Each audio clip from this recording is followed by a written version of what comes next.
উপজেলা পরিষদ নির্বাচনের প্রথম ধাপে যশোরের দুটি উপজেলায় ভোটগ্রহণ অনুষ্ঠিত হবে আগামী ৮ মে।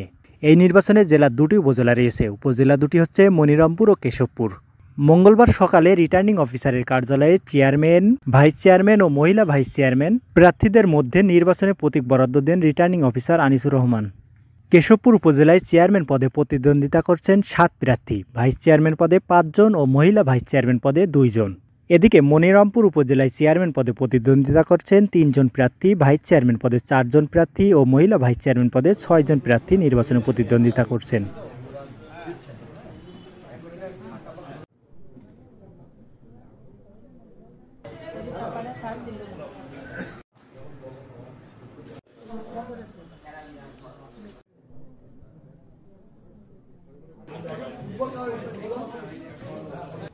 আমার যেটা ছিল গতবার